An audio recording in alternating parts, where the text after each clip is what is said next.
Welcome to the third seminar about extended realities for learning in higher education, organized by the Realitech UDD, that belongs to the Innovation Faculty Center. Today, we have a very special speaker, the teacher Maxwell McGee, a multi-skilled award-winning communications professional with over 2 decades of experience in the field. With a strong passion for both the theory and practice of multimedia and XR technology and what the future holds for the industry.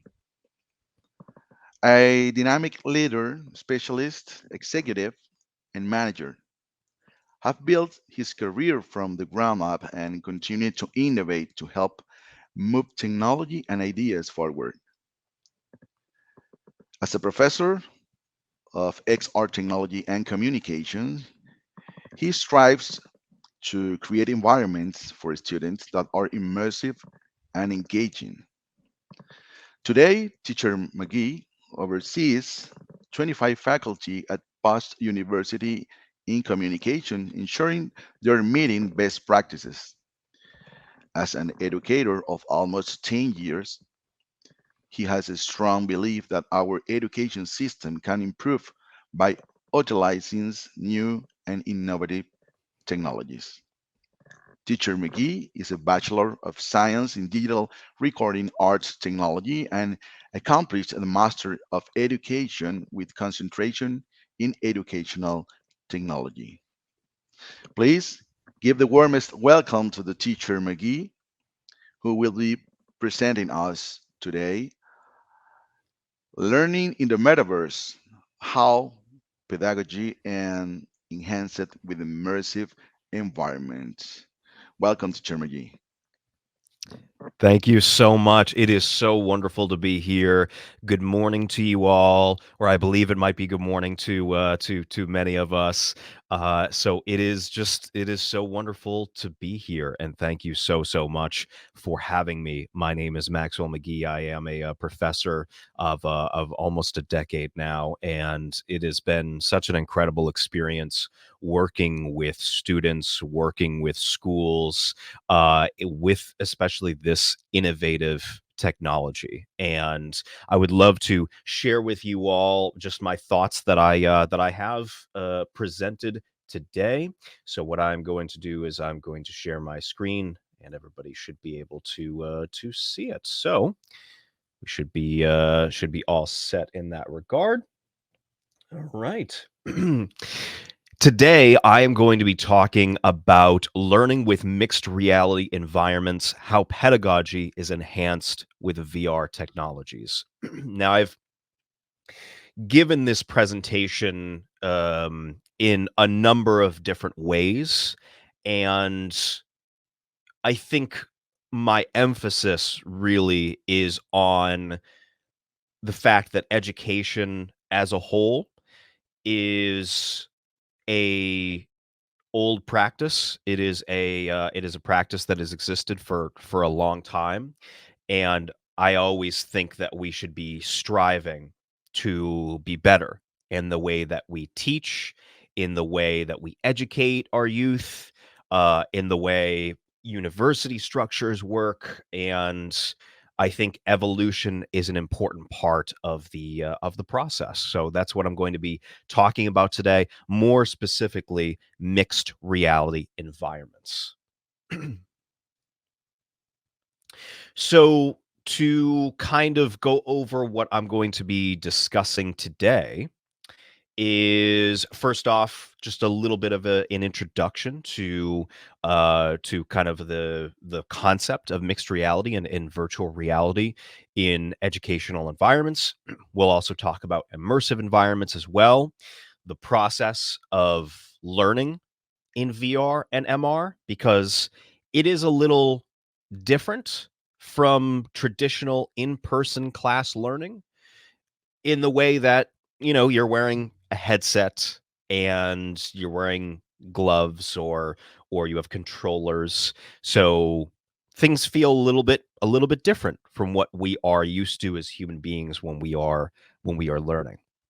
I'll also talk about and introduce you to my school, the Metaverse School for Voice Actors, something that I created alongside John Gress from the Metaverse Construction Company. We'll also talk about what's next. What is going to happen next within the next year, especially in 2024, in regard to headsets, hardware, software, and different aspects of the metaverse and how education fits into it. Now, I'd like to start things off by showing you a little bit of Engage XR. So, I work full time at Engage XR, wearing many different hats within the organization, and one of my main responsibilities, excuse me, is to share the news of Engage with the world. So Engage is a platform that is used just like the one that you're seeing.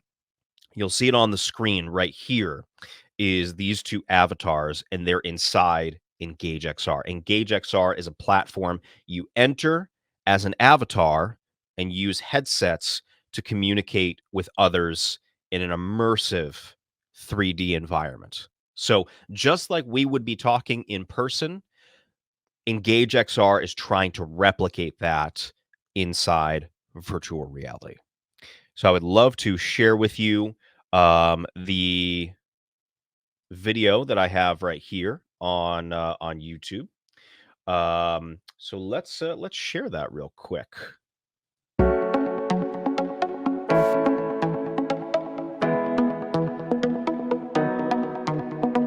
Engage is a business-focused spatial computing platform designed for corporations, professionals, educational organizations, and event organizers.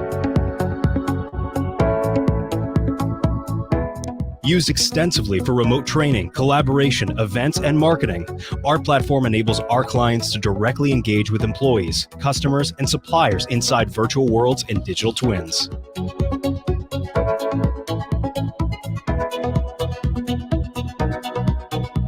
Engage is working hand in hand with over 200 plus enterprise organizations globally to help turn their virtual strategies into reality.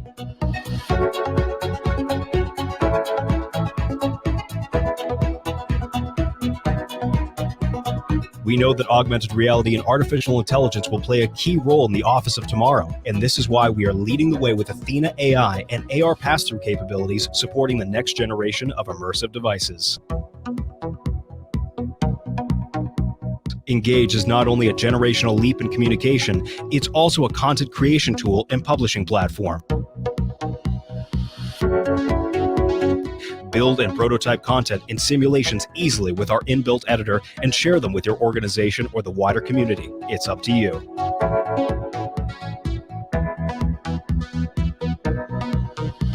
Engage with the platform that does it all.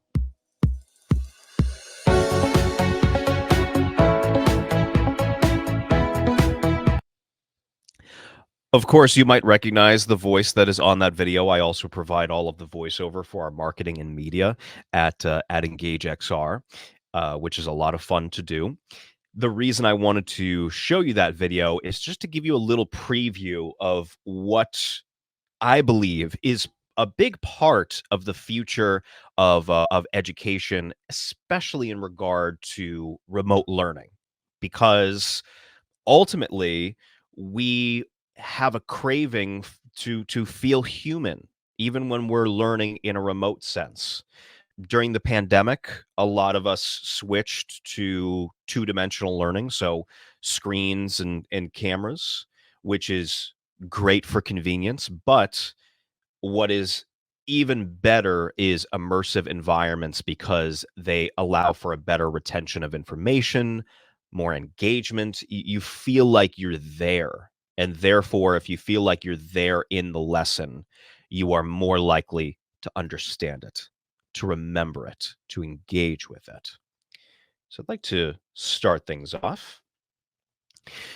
With the power of immersive environments, educators have the ability to create in-depth lessons and tools that are a big advantage for schools. One of the most important aspects of when you are working with students is that they remember what they're learning. They retain the information. So we want this for a number of reasons, obviously. Excuse me. We want this for a number of reasons. Number one, we want them to be able to apply their knowledge in a practical sense. If you teach someone how to fix a car, you want them to be able to go out and fix the car themselves without you looking over their shoulder and pointing to every little aspect of the vehicle's engine so that they have an understanding of it. You want them to be able to apply the knowledge on their own. And number two, you want them to be able to know what to do in specific situations in their career. For example, when we teach about communications and about verbal and nonverbal communications, there's subtleties to verbal and nonverbal communications that we want students to understand in those classes. So, giving immersive lessons allows them to understand those nuances because they're seeing it in a three-dimensional environment like they would with a real world scenario. Number two, so retention of information is prominent in VR environments due to how many assets you can engage with. If I want to teach about microphones, like the one that I have here with me, the one that I'm talking into, it's a lot better if I can actually hand you a microphone, right? If I can hand you one and you can open it up and look at it and understand it, that's often how babies learn. They pick things up, they take it apart, they get a little bit more spatial reasoning. They understand how an object works a little bit better if they can get their hands on it. So the problem with 2D environments is that's not as easy to get your hands on the actual materials and the assets. No matter what you're teaching, whether it be about film cameras, microphones, car engines, scientific theories, mathematical equations, it's a lot easier if you can get your hands on the material itself, which is a huge advantage in in-person classes. And VR allows us to not only replicate in-person environments from home and in the classroom, but it also allows us to go above and beyond that. So with VR, you can create any lesson that comes to mind. Lessons can take place in space, on the microscopic level, inside areas that we cannot physically travel to. Imagine if you are a science professor, science teacher, and you want to teach about volcanoes. I mean, how cool would it be if you could travel inside of a volcano and see how it works? Yeah, that's really hard to do. I mean, even in 2D, sending a drone in there, sending a camera in there, like that's a tough process. It's very costly. There are numerous disadvantages and hiccups that can happen when trying to teach about what is inside of a volcano and you want it to be you want to essentially show students what's inside of it. But with digital creations, we can replicate a volcano in a digital environment and you can actually enter into it in virtual reality. So just like I'm looking at my reality right now, seeing my computer screens, I can look around my studio, my environment. You can do the same with a VR. VR essentially replaces what you are seeing with everything was going to be digital. So with VR, you can go above what is possible. And that's what's really nice. And that's the big question that I often get is why VR? Sure, it can replicate real world environments, but it can do so much more than that.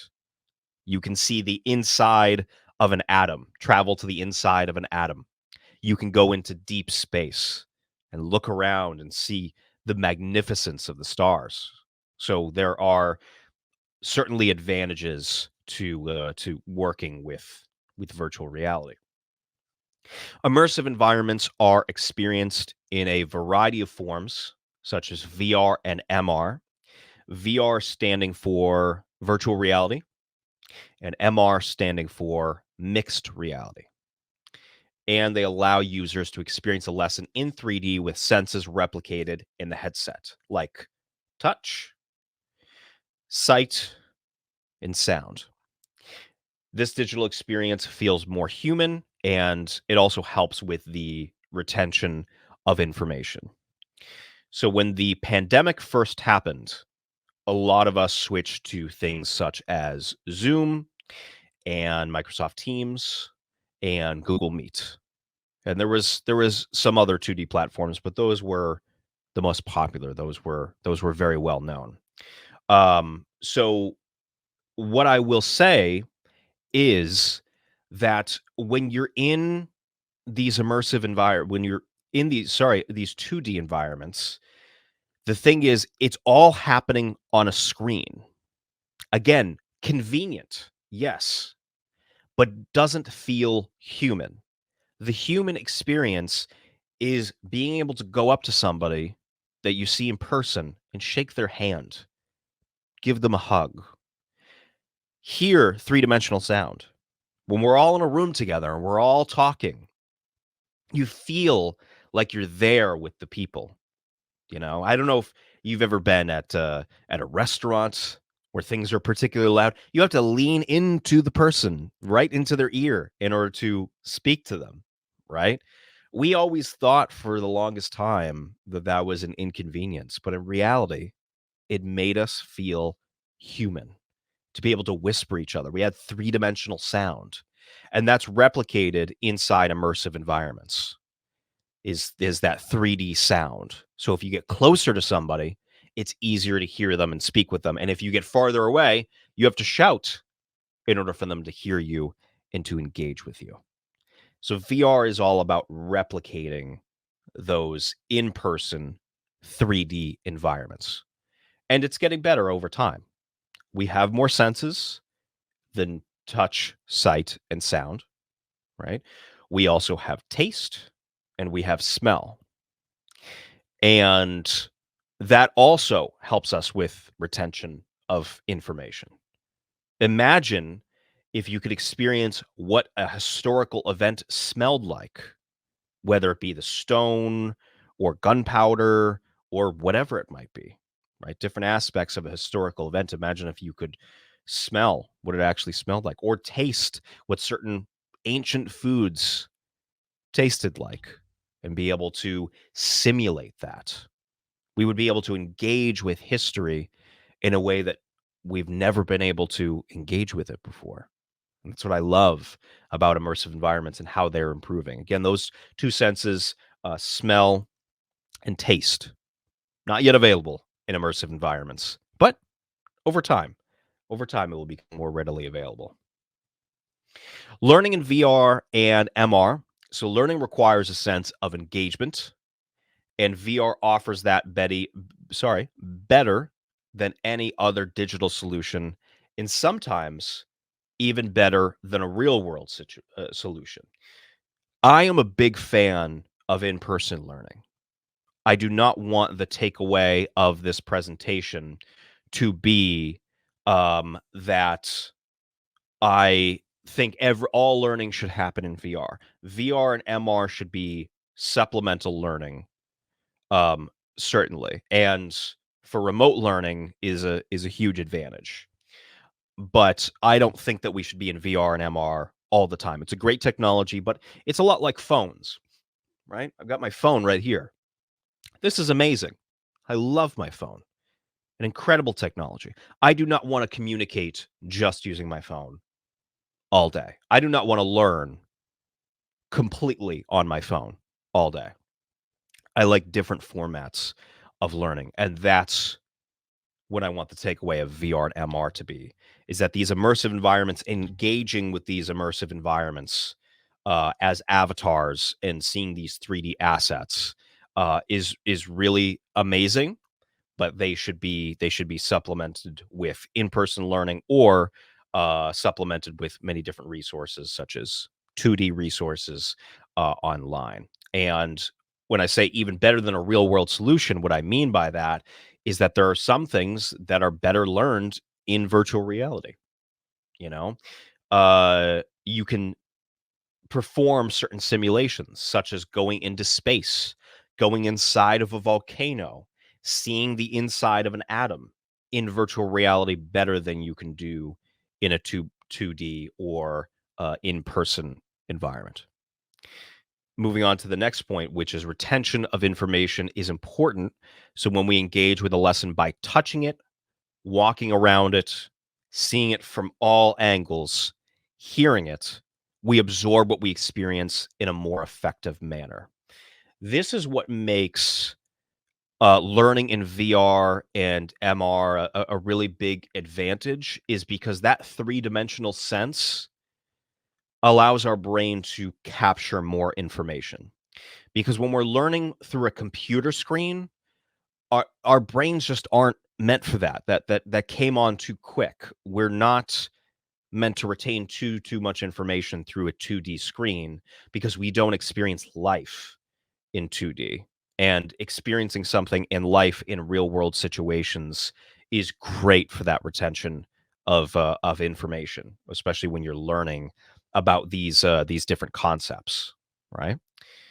Um, so let's take an in-depth look at what I have been talking about. I've been talking about all these different examples of what immersive learning can be, and I want to show you exactly what it can be. So, what I have here is I have a trailer for the Metaverse School for Voice Actors, and I'm also going to be showing you, giving you a little bit of a tour of it as well. So let's take a look at the trailer for the Metaverse School for Voice Actors. This is a school that I created alongside the Metaverse Construction Company and the Metaverse Film School, and essentially it is a school for voice actors.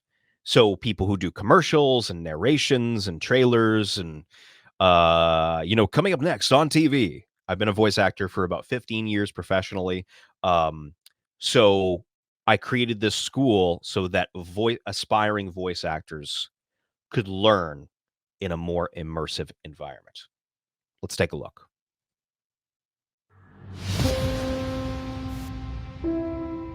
In a world in a world in a world in a world, one voice, one amazing school, and one innovative technology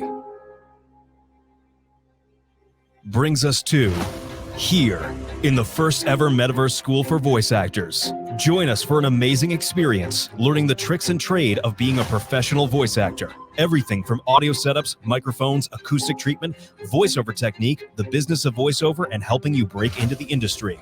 Experience the art of voiceover like never before. With us, you can experience professional voice sessions in real studio simulations and learn to create your own home studio. Join us soon.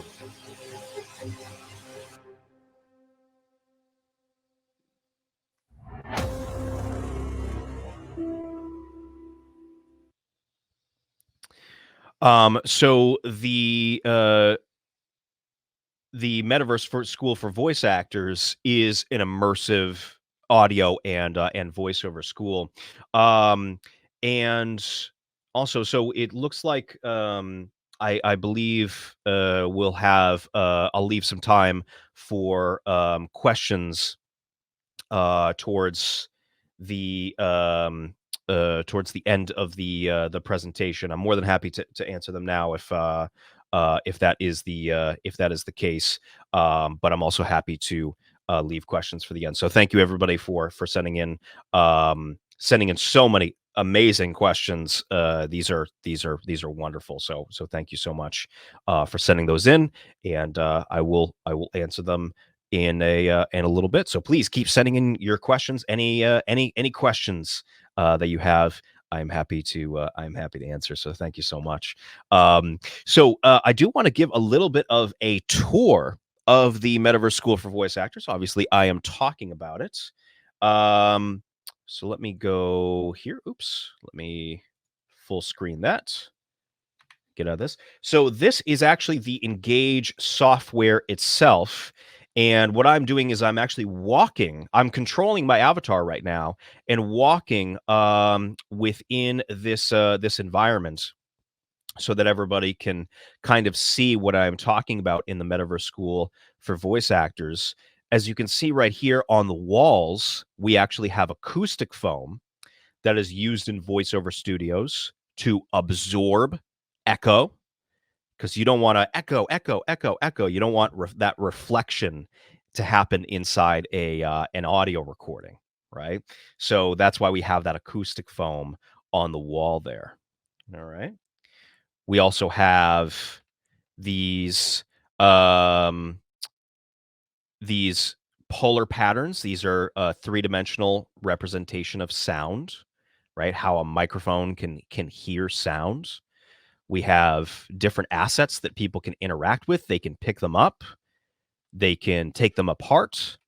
We even have microphones here. They some of them maybe you recognize, some of them maybe you've seen before, but very famous microphones that you can actually take apart. You can screw off the top and look inside the diaphragm and actually see the microphone. And that's what's such a great advantage of these digital assets, because building a digital version that students can interact with is significantly less expensive than building a real version of it.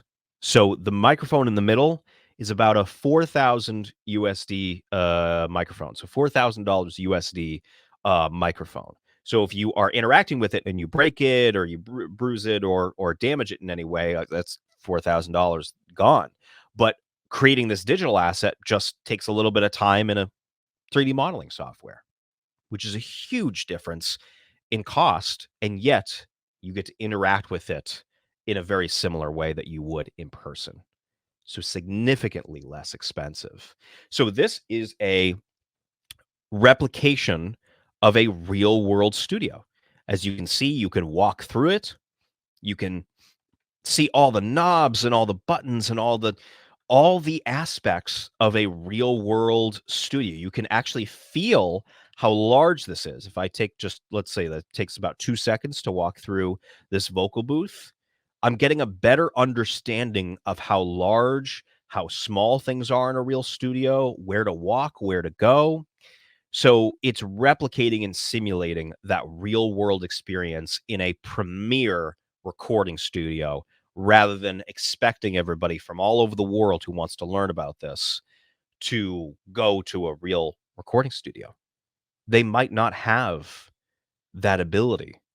So virtual reality offers premier, amazing learning experiences to people who otherwise could not get that in person or could not get that uh, access in person. So the accessibility using digital assets for learning is really amazing, because everybody deserves to learn, no matter the subject. And VR brings that beauty to anybody in the world, right? Which I really, really love. So I am going to take that down real quick. So let's go here. Oops.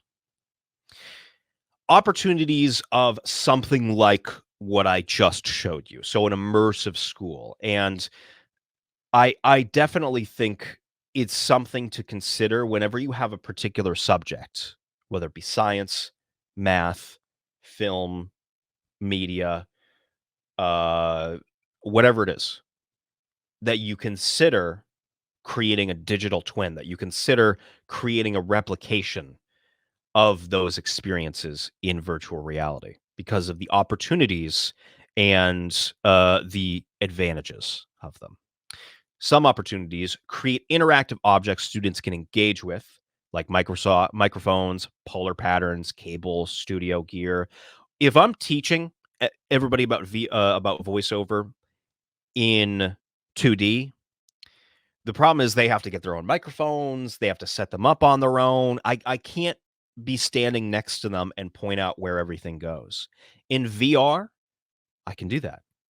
I can show you, I can physically show you where all the cables go, all the microphones go, techniques of getting closer to the microphone to sound more serious, farther away if you're doing a more casual commercial reading. 3D spatial recordings that students can interact with asynchronously. So that means that my lessons will play for them anytime they choose to, right? My 3D lectures can play anytime they choose to. And they can walk around my avatar. They can interact with the objects that I'm interacting with, right? In a pre recorded fashion, which is really amazing that students can do that because live classes might not be the best for certain students because of their schedules and their work and what they are doing. Lessons from experts, right? We can bring in experts from all around the world and record their avatars to give lessons themselves. That's amazing that students have the ability to do that and interact with those experts, right? Having somebody from all the way across the world who is an expert in your particular topic.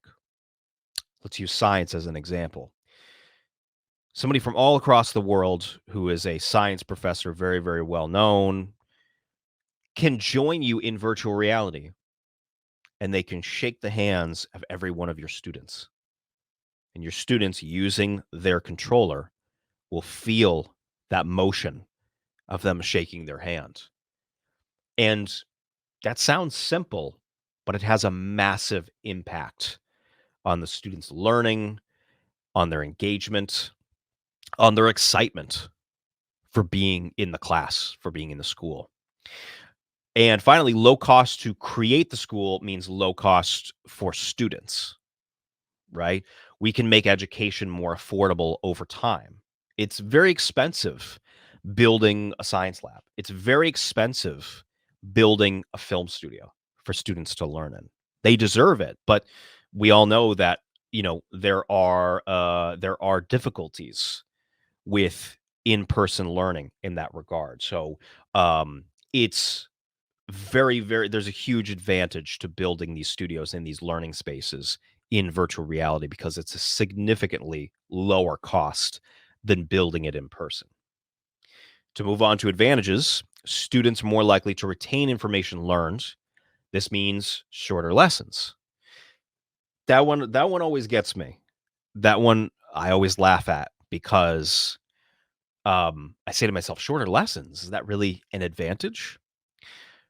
Well, it's very similar to exercising, right? Exercising the body and exercising the mind are very similar.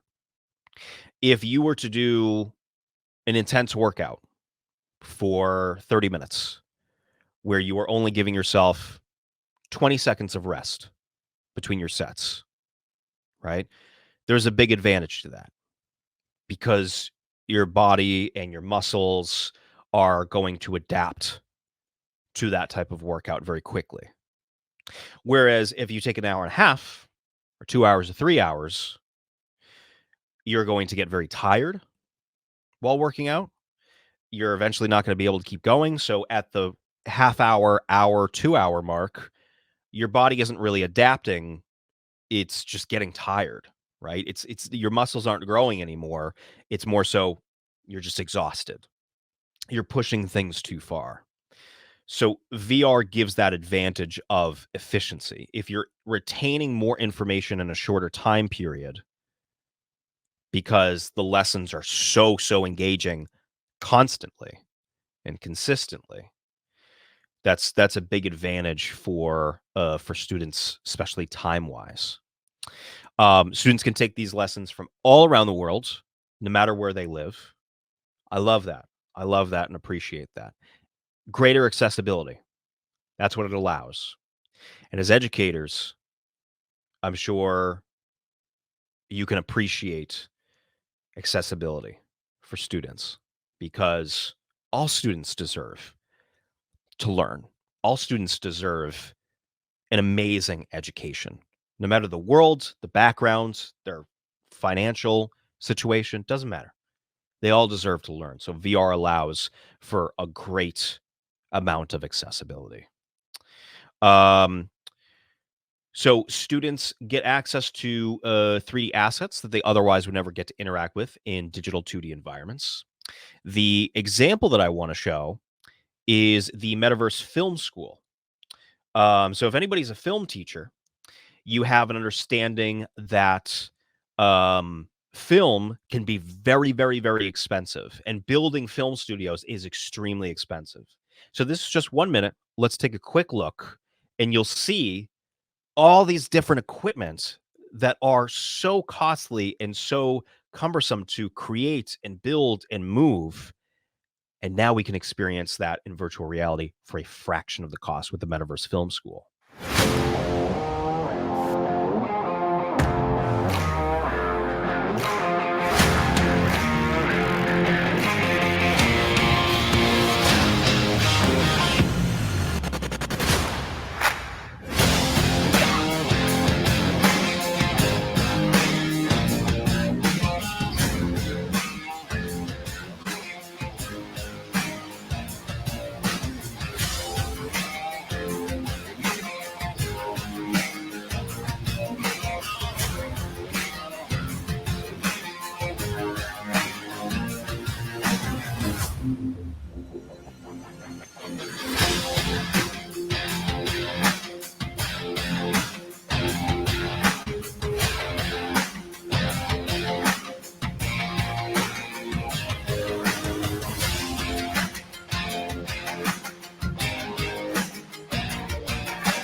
Absolutely love that trailer. I think they did a great job with that because it shows you the excitement behind learning in virtual reality. And you see the text at the end, and that text said, no classroom, no student loans, no any of these things. Like there's a big advantage to learning inside of virtual reality in that in that regard.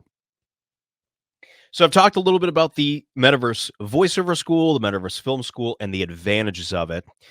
What excites me, what I'd love to discuss as well, is what is next for 2024, especially in the near future. All right, what is next? Hardware. So these headsets that we have, I actually have my Quest 3 right here, right? This is what I mean by hardware is the headsets, the haptic gloves, the things that we utilize. So over time, hardware such as headsets from Meta, HTC, Apple will become more widely available and affordable.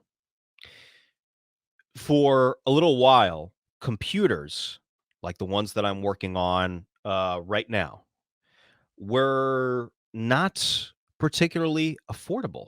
They were not easy to get access to. They were not easy to utilize, right? They were not as affordable.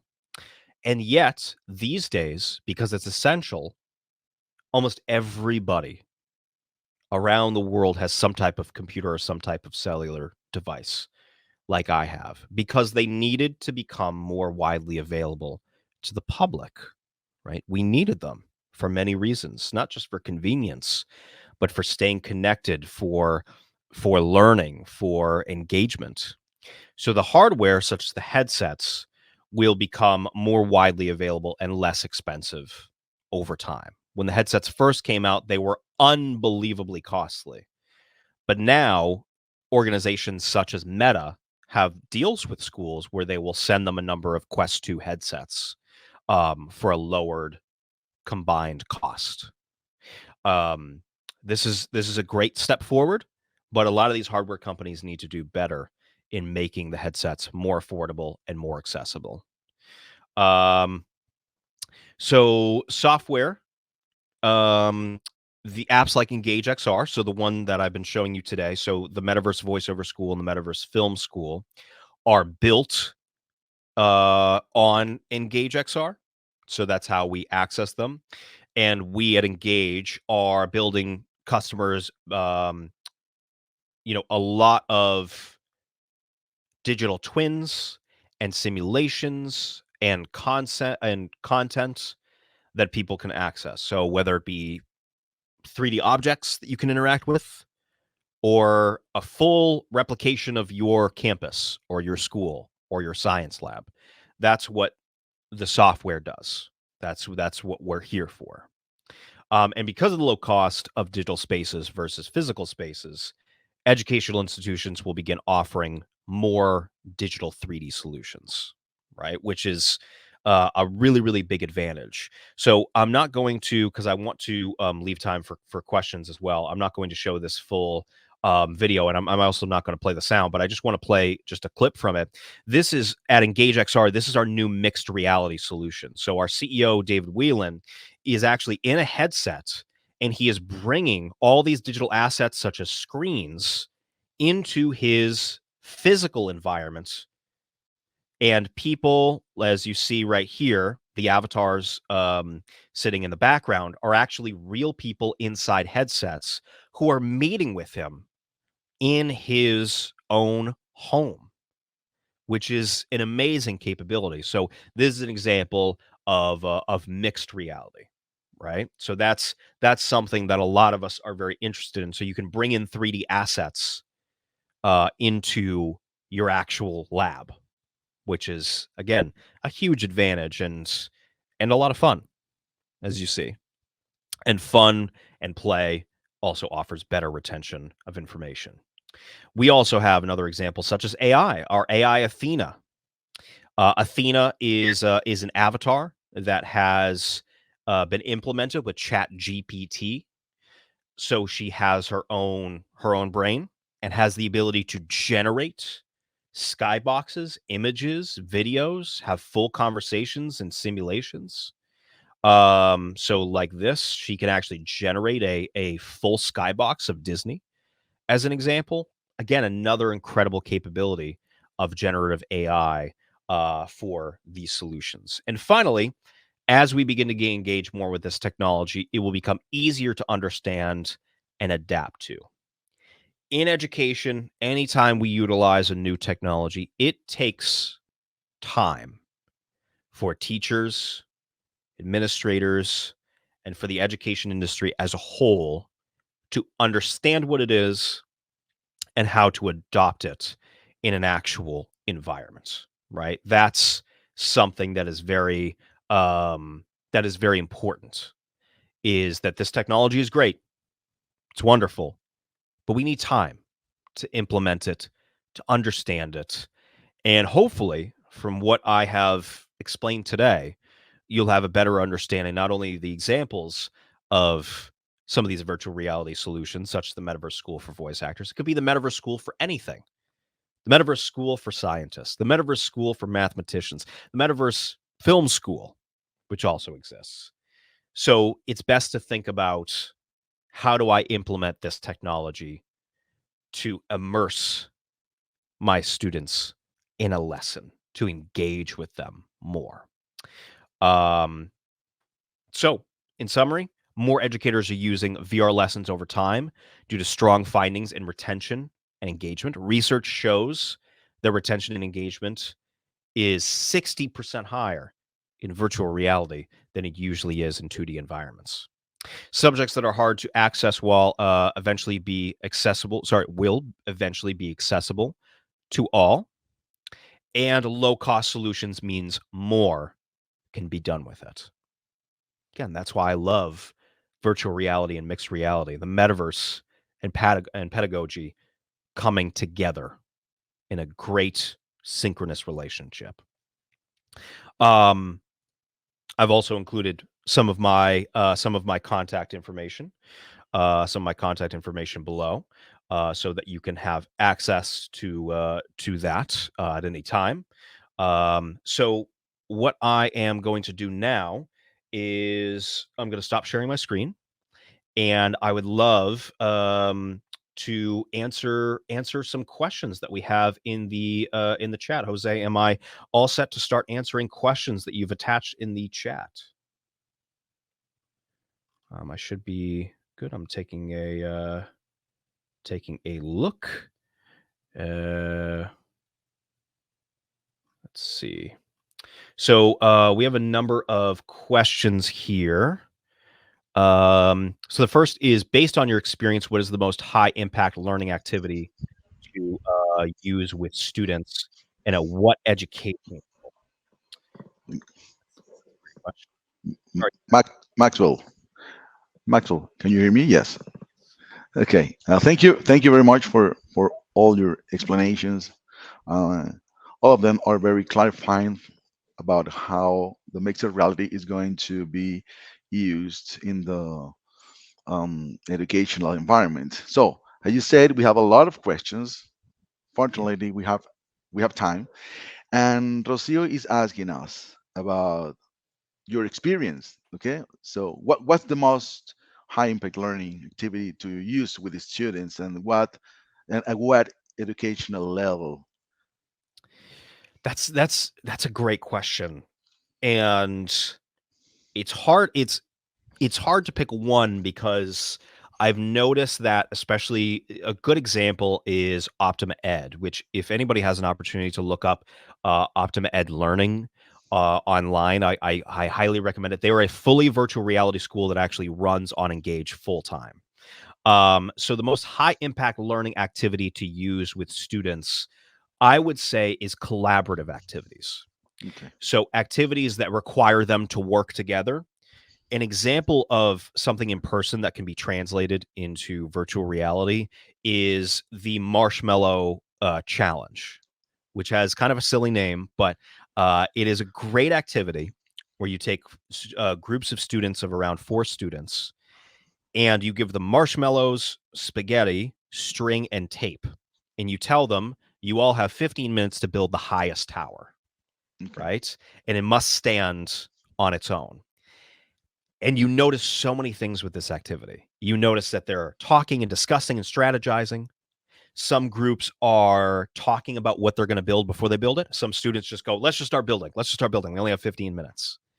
So it engages them in the way of um, they learn about each other. They learn to communicate with each other. They also learn about structure, and they learn about the best process to build a particular structure.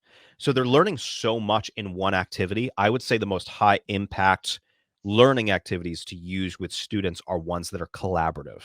Have them work together, Yeah. because um, you as a teacher can certainly do a lot, but students can learn from each other a significant amount. Yeah. You're right. Um, the educational level, I would say K through 12. K through 12, because you want to start students at a young age with learning about each other, learning to work together. Mm.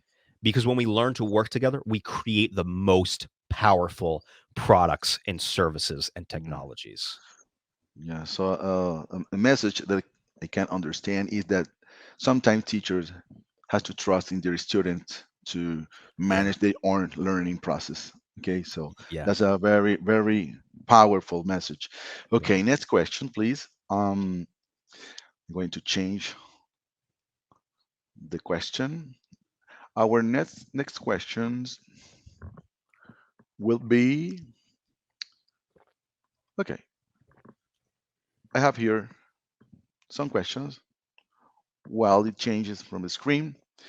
Um, if I ask you something different that is in the screen, okay, answer my question and then we can Sure. move forward. Okay. Um, Mario Quintanilla is asking about from the Universidad Católica de Chile. He says, I was wondering, how do you tackle the extended development timelines of metaverse platforms, especially considering the urgency of academic curricula and limited budgets? That's a great question. Yeah.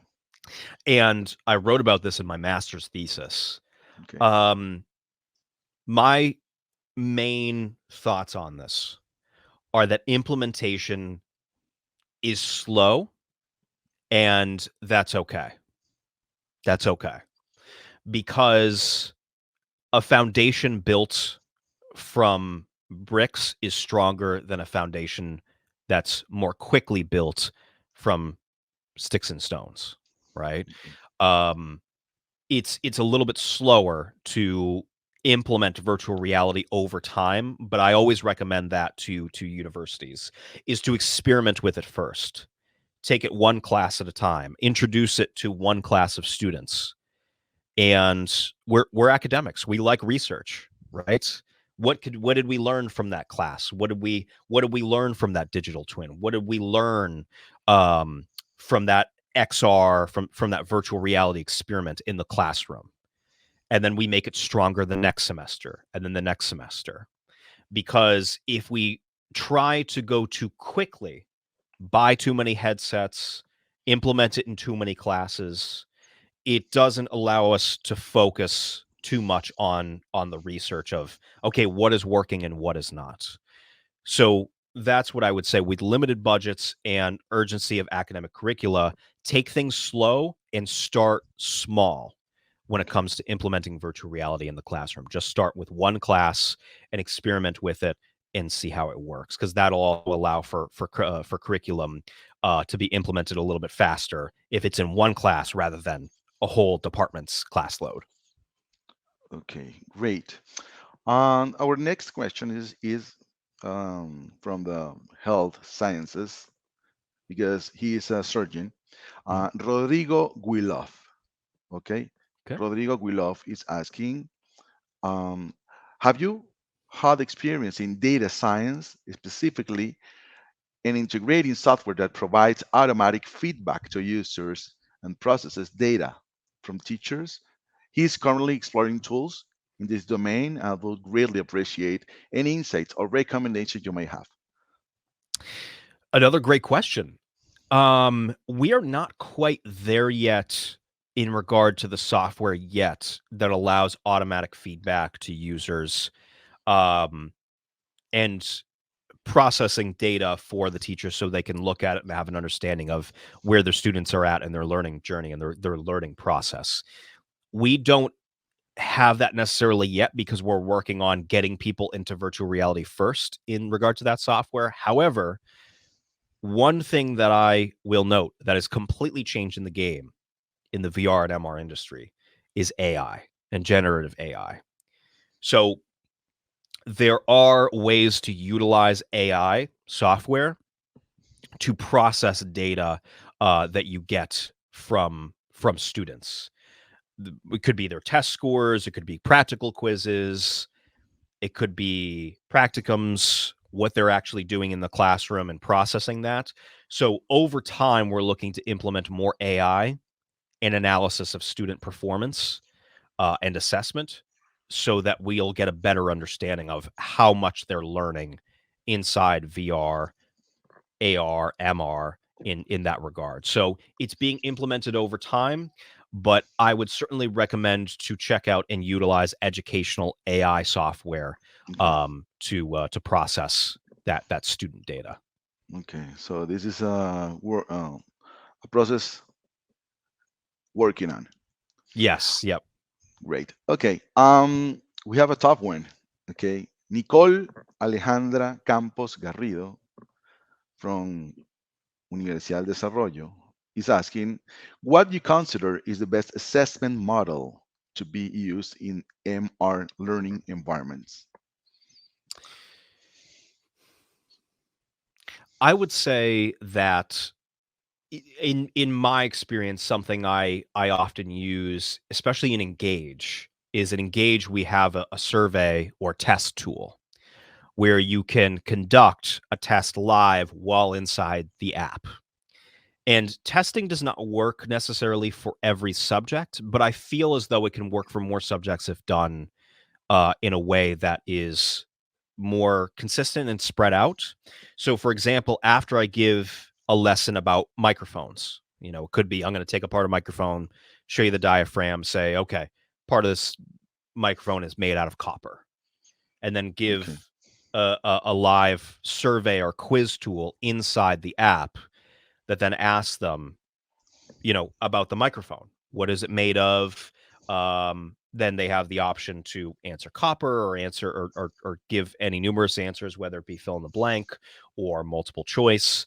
So I think that continuously testing their knowledge while you're in the immersive MR environments, the mixed reality environments, is good to test how much of this information that I'm giving them a 3D view of are they actually retaining. And with that assessment model, you can then adjust your lessons accordingly to decide, am I going too slow, too fast, too much information, not enough information?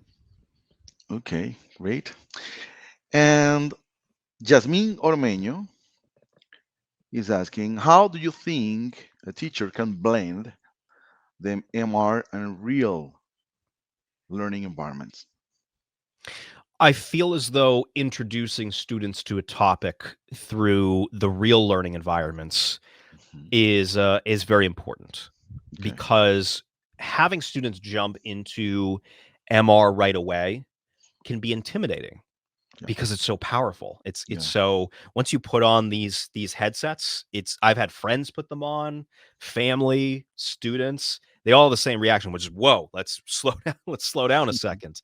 My view has been replaced. There's a shark in my bedroom. Like Yeah. I this Yeah. is crazy, and seeing those aspects. So using real world environments to introduce them to certain topics, and then for more in-depth hands-on lessons using MR as a supplemental resource is really, really powerful for the retention of information. So introducing them in real world environments, and then for more in-depth lessons where you need them to be hands-on using MR, can be really powerful in the classroom.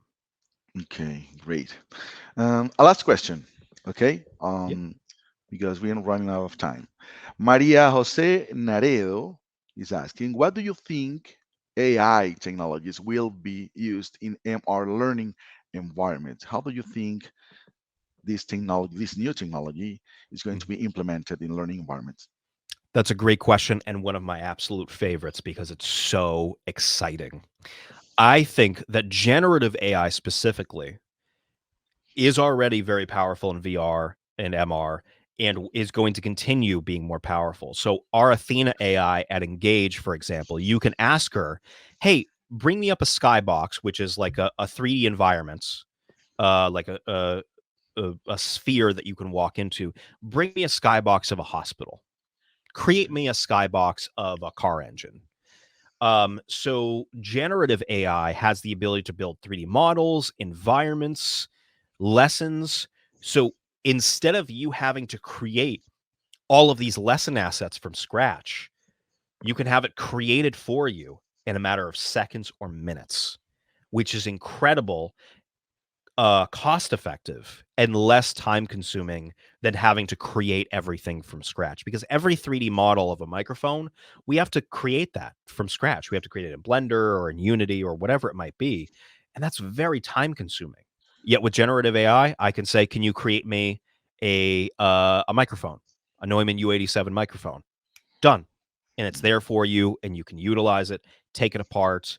So the speed at which generative AI creates assets for us saves such a significant amount of time and will put so much power in the hands of teachers that it really, really excites me. And it's already around right now where we've already Oh, started it, and it's only going to okay. get better. Okay. Now, this will be the last question, I promise. Okay. Okay. Jose Alberto Valero Alvarez is asking, what are the ethical and safety challenges associated with the use of virtual reality in educational environments, in educational settings? Great question. Another great question. In regard to the ethical considerations of virtual reality, especially in educational settings, it's important to note that VR is designed to be used as um, in addition to other learning tools. It is also important to consider that VR can be used for purposes other than educational. So utilizing VR headsets and MR headsets in a more responsible way and ensuring that the content you're sharing is appropriate for students is very important. But also, the safety challenges are you have to have an understanding of your students, their background, their health concerns, all of that, because putting on a headset and replacing all and temporarily replacing all of your three senses, Mm. sight, sound, and touch, is a very strange sensation. And it's not like the human mind has had years and years and years to evolve and adapt to that. It's all of a sudden it's here. Like VR is just here. We Yeah. haven't had generations to adapt to virtual reality technology. So safety considerations and ethical considerations are always come from a standpoint of take things as slow as possible in Okay. implementing that, in introducing VR to people. If you do it too fast, the amount of power and capabilities with VR can overwhelm somebody and put them off to it. If you do it slowly, if you implement it slowly, people are more likely to be comfortable with getting used to the technology. Okay. Well, Maxwell, only say thank you very much. Thank you very much for sharing your ideas on how do you see this climate change that we are living right now in the educational environments. Yeah. I think you light up very well the path that probably will be very soon with us. Yeah. And of course, let me extend you an invitation. Once you come here to Santiago, Chile, of course, La Universidad del Desarrollo has their open doors to receive you to show what are we doing here. Yeah. We hope we have that opportunity. And thank you so much for sharing your experience. That's very important for us, and the focus on how our teachers can do important things with MR technologies. Yes, absolutely. Thank you so much for having me. This has been an absolute pleasure and honor. Thank you, Maxwell.